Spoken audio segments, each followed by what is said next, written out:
entrepreneur, financial advisor, Mr. Topax Colayco on Private Conversations. Let's talk about wealth within your reach. This was your first book. Yes, yes. Okay. Essentially, ano ang sinasabi dito? At any income level, I'm addressing people na kumikita na. I'm not addressing yung walang kinikita. Pero wala kang sinasabi po. You're not saying that you have to earn this much. Sinasabi No. basta for as long as you earn. For as long as you earn. Okay. The moment you earn your first peso, meron ka ng laban magpalago at kakayanin mong to achieve a comfortable financial life. Really? And that is being discussed in this book. Yes, we have the 10 Commandments on how to do it, what to be aware of. Talk about it, the 10 Commandments. I mean, very briefly. Una-una, pay yourself first. Anong ibig sabihin nun? Pay yourself Kasi first. tayo, the moment kumikita tayo, hindi natin sineseparate yung ating ability to earn at saka yung persona natin na siyang gagamit ng ating kinikita. Okay. Hindi natin sineseparate yun eh. Yung kinikita natin, we earn to spend. Yan ang mindset natin. Dapat, we should earn to keep. And not just to spend. No, not just to spend, Baba. Pay ourselves first. Ang aking rule nga doon, 80-20. As much as possible. 82. The 80-20 rule. That's Okay. right. Live within your means. 80% for your means, for your needs. And 20%? 20% pay yourself. Yan ang kapital mo pagpalago. For your needs in your middle life, short term, long term. Okay, I'm getting that. So pay yourself is very important. That's the first commandment in the 10 Commandments. That's right. Okay? Pero may mga sinasabi po kayo na mahalaga sa akin. Katulad ng live within your means. That's Because right. people might think it's easy. I mean, people may think na dapat sinabi ni Mr. Colayco, yayaman lang ako, and it happens, di ba? Correct. Oh, Well, it doesn't happen overnight. It doesn't. Isa pa yun. Ang tayo gusto natin, instant gratification. Oh, I deserve something. We expect miracles to happen. I spend everything. In fact, bibigyan pa lang tayong bonus, alam natin, ginagastos na natin. Hindi nga bonus, sweldo pa lamang, may pagkakagastusan ka na eh. Oo nga. Di ba, you're supposed to collect your salary on the 15th. That's right. The beginning of the month, meron ka nang nakaschedule kung ang payables at wala nang nakitira. Pero lang, siguro the best way to explain this is a real life testimonial of a domestic helper in Hong Kong. Last year, she stood up in one of our talks. And so I want to share, kasi nag-uusap kami about it.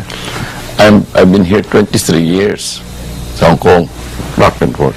Ako po, nakasave na ng 6 million. Okay. Up to 6 Hong Kong million. dollars, pesos? Pesos, alright. Nagpo-for good na siya eh. Well, nagpalakpakan yung about 500 of them. At sabi ko, ma'am, I take my hat off to you. Paano niyo ginawa?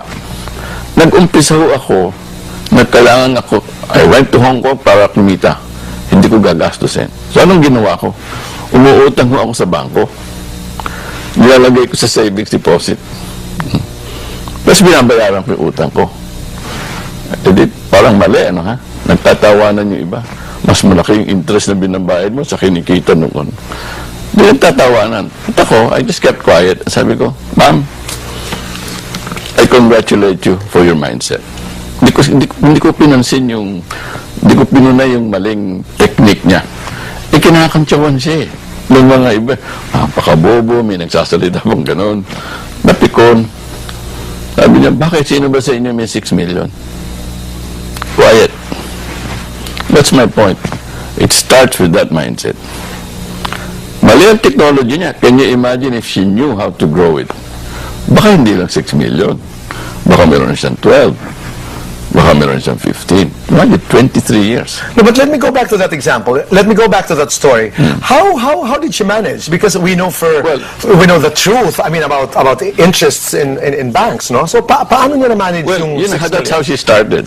I did not go into the details. All right. But Okay. how that, what she shared was, in the end, nagkakonti na siyang ipon, bumili siya ng bahay, nagpa-apartment siya. Pero that's how she started.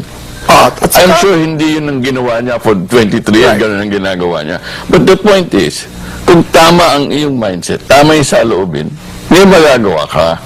Right. Can you imagine if somebody advised her? Correct. Something better, di ba? In other words, there is always a voice that is better off than yours. Kasi lalo na kami, dito sa industry, I was telling you earlier, in the industry, we hire accountants and tax lawyers because we don't understand the nitty-gritty of finances. It is not bad. I think the message is very clear. It is not bad to ask someone who knows better than you about money, because it is not enough to earn it. You have to know how to manage money properly. Kaya hindi naging kaugalian yan Mr. Colayco. Hindi talaga Madami nga sa industriya nyo na nakafocus lang sa kita eh. kita lang. No, and Mabilis din ang gastos. right. That's why I like what you said, that first commandment, pay yourself. 80-20 rule. That's right. Another commandment. Well, don't spend on things that lose value. Madami sa atin, bilhin ng asset wealth. Quote. At saka yung mga nagdi-depreciate. Exactly. That lose value. Ayun. Kotse.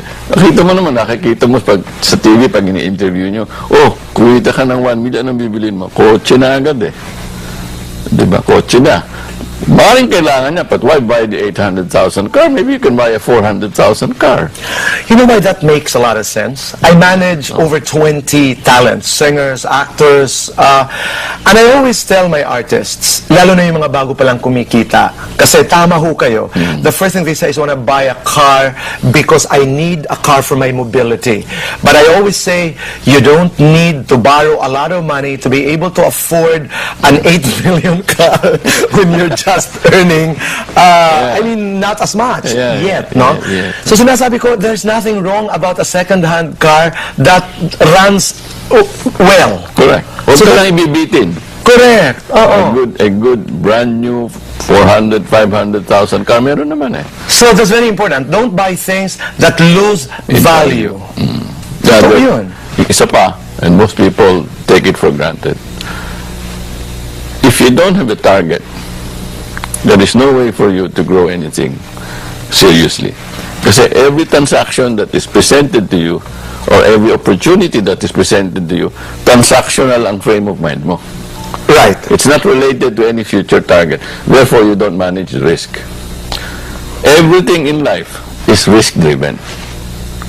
But 80% of people, maybe even more, concentrate yung anong kikitain. Right. Return. Returns generally are beyond our control. Generally. Risks are within our control. But why do we focus on those things that are beyond our control? We should focus on the things that we can Control. actually control. But we can do that, well, if we have targets, setting our goals.